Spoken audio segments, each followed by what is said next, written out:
Hello everyone and welcome back to the channel. This video is going to be another video in the series of the difference between a narcissist behaviour and our behaviour, and then the difference between how a narcissist behaves and our recovery. And this video is all to do with emotions and responsibility of emotions and taking ownership of our own emotions, passing responsibility back to the rightful owner for theirs. And as most of us do learn to recognize, when it comes to dealing with a narcissist, they are the self-entitled hypocrite. It is one rule for them and another rule for you. So when you begin to learn that how they feel is their responsibility, yet you're being taught how they've made you feel is their responsibility, you can begin to feel like a self-entitled hypocrite and start questioning whether you are the narcissist or not, which isn't the case. When it comes to emotions, you are responsible for how you make another person feel. Your actions, your behaviour, your reactions are your responsibility, and you are responsible, you are in control for how you make another person feel. You are not responsible for their feelings. That is on them. Other people, narcissistic people, they are responsible for how they make you feel. You are responsible for what you do with those feelings. It works the same both way rounds. Both parties are responsible for their own actions. Both parties are responsible for their own behaviour. Both parties are responsible for their own emotions. Both parties are responsible for how they make other people feel. The difference being, narcissistic people tend to blame everybody else. Narcissistic people will find a scapegoat to blame for how the narcissist is feeling, or how the narcissist has behaved, or how the other person feels. A narcissist will not admit fault. They will not admit the wrongdoing unless it benefits them. Therefore, to them, anything that goes wrong within their life, anything that goes wrong within someone else's life, any pain that someone else is suffering, even whether that narcissist caused it, it is always somebody else's fault. Where those who are not on the spectrum of the disorder, they take responsibility for their own behaviour, and they often take responsibility for other people's behaviour, other people's feelings.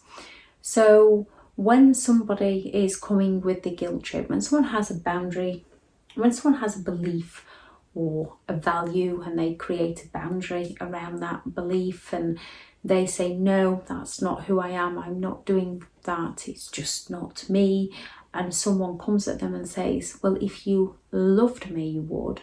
They're appealing to your emotions.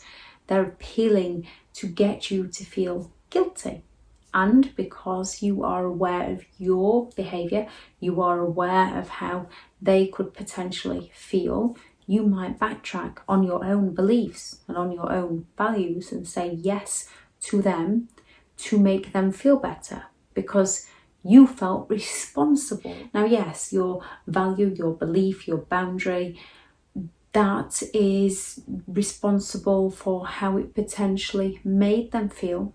However, you're not responsible for what they do with their feelings. As soon as someone starts appealing to your emotions, you need to take a step back from that person and recognise what they are doing, because when people are appealing to your emotions, it is emotional manipulation.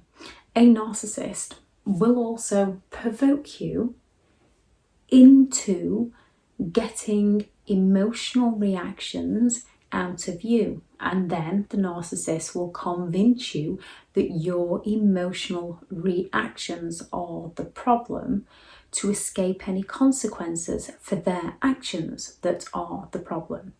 So a narcissist will provoke feelings of jealousy. A narcissistic partner will flirt with somebody else. A narcissistic parent will pay a lot more attention to one child. A narcissistic boss will love bomb and flatter one work colleague that might be working less than you are, and it's going to provoke those feelings of jealousy. It's going to provoke those feelings of resentment. And as you can recognize that if you provoke those feelings of jealousy or resentment in another person, it would be unintentional. So you would talk to that person, communicate with that person, get to know where the other person is coming from, explain where you're coming from, and communicate to work things out, to work it through. So you might approach a narcissist to ask them about these things, and a narcissist isn't interested, because to them how you feel is your fault, whether they've intentionally done it or not. So they're just going to wind you up all the more so that they can get you going, so that they can blame you. A narcissist will cause that intrigue, they will cause that curiosity, they will leave out bits of information, either on purpose or because they don't want to be found out. And the more you start to become a detective to try and find out what's happening, the more they'll blame you for having trust issues, rather than recognising their behaviour is causing those trust issues. Whereas if you were to behave in some way and someone around you who you cared about was starting to feel a bit off and a bit untrustworthy, a bit untrusting of you, yet you know you're a trustworthy person, you would communicate with them. You would ask them what's wrong, what's made you feel this way, is there anything I can do to help you? A narcissist is just going to turn around and say, this isn't my problem, you're the one with the trust issues, you're the one that's hung up on your past, you're the one that's creating problems. A narcissist will provoke feelings of anger within you, and then they will blame you for being angry. Whereas when a narcissist becomes angry, whether you provoke that feeling within that narcissist or not, you will question yourself, and a narcissist will blame you for them being angry. A narcissist is always looking to blame other people, and it works very well with people who do take ownership for their behaviour and do take responsibility for their mistakes and do blame themselves. However, when it comes to recovery, we have to begin to recognise what our emotions are teaching us. We have to recognise our own intentions behind our own behaviour, our reason why. Did we mean to upset that person, or is that person trying to guilt trip us to get their own way?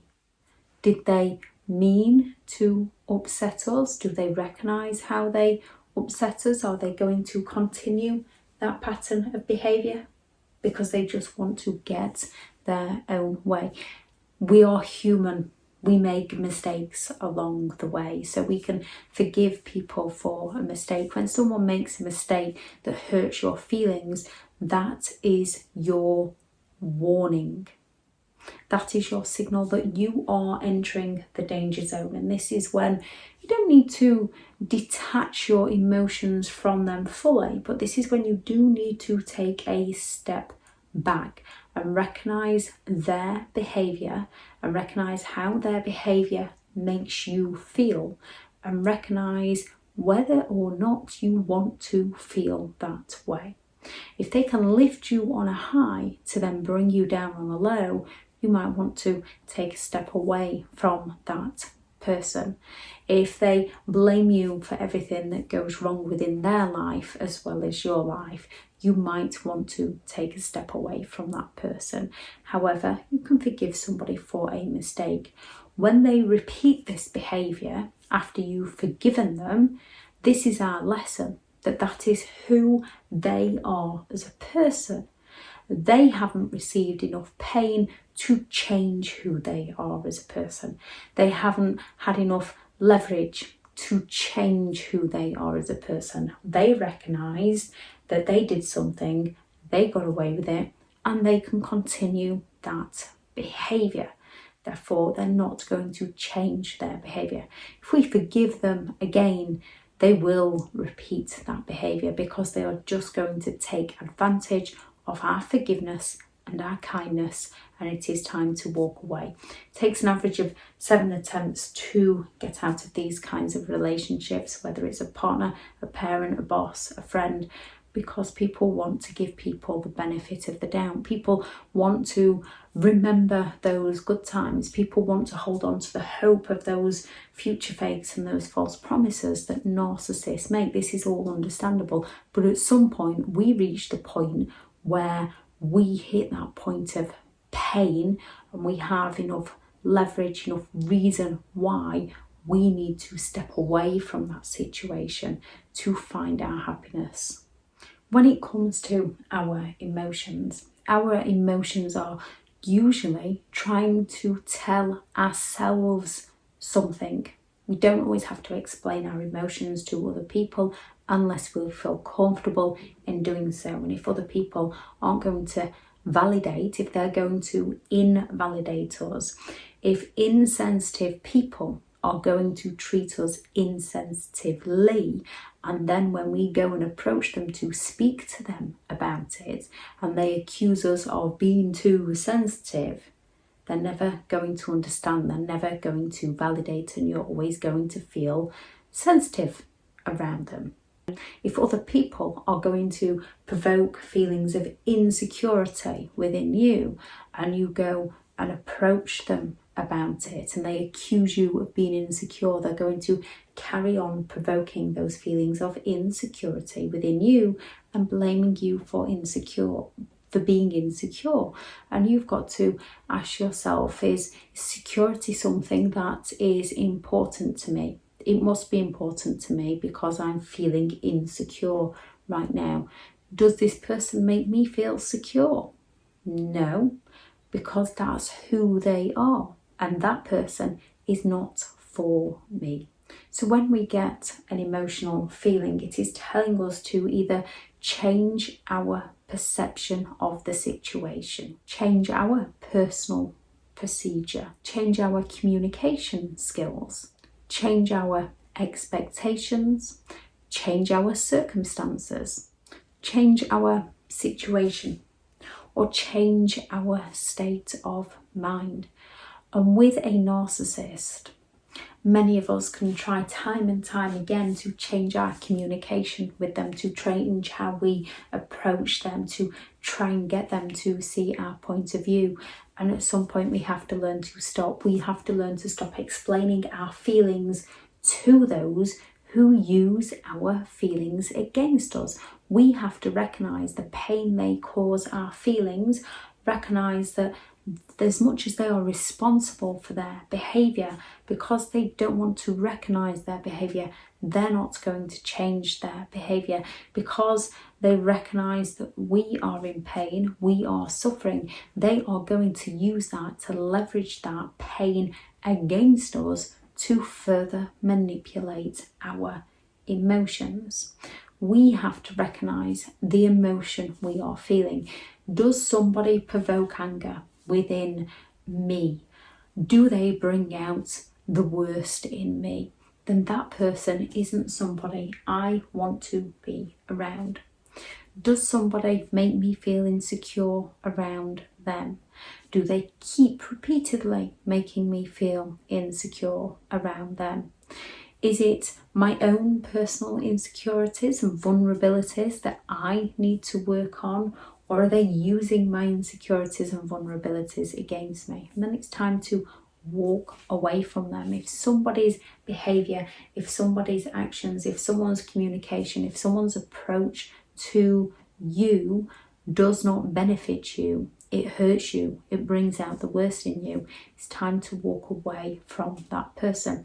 If somebody keeps coming at you to leverage your emotions to get their needs met, they are an emotional manipulator. and it's time to walk away from that person. And we can all have done this at some point within our lives. The difference is most people will recognise that they have done it and learn from it. Narcissistic people recognise what works in their advantage, what works in their favour, what they can use to get their own way. Narcissistic people rarely think, I shouldn't have done that, and often think, how can I get away with this? They lack the empathy, they lack the compassion, they lack the feelings of guilt to care for how their behaviour might have affected another person. They might feel things such as shame, which is why they want to try and get away with their behaviour. So when it comes to emotions, they are responsible for how they make other people feel. You are responsible for how you make other people feel. Everybody is responsible for their own behaviour and their own actions, provoked, manipulated. We are responsible for ourselves. We are not responsible for other people's feelings and what they do with those feelings. And the narcissist is not responsible for our feelings and what we do with those feelings. We have to recognise how their behaviour has affected our feelings and what we are going to do about it. I shall add in the description the video on how to handle emotions and the video on how to overcome anger and resentment. If anyone has any thoughts on this video, please do add that into the comments. I am currently full for one-to-one coaching. I have partnered with BetterHelp, and their sponsored link is also in the description if anyone would like to take a look at that. Thank you very much for listening, and go out there and create the day that you deserve, because you do deserve to have an amazing day. Bye.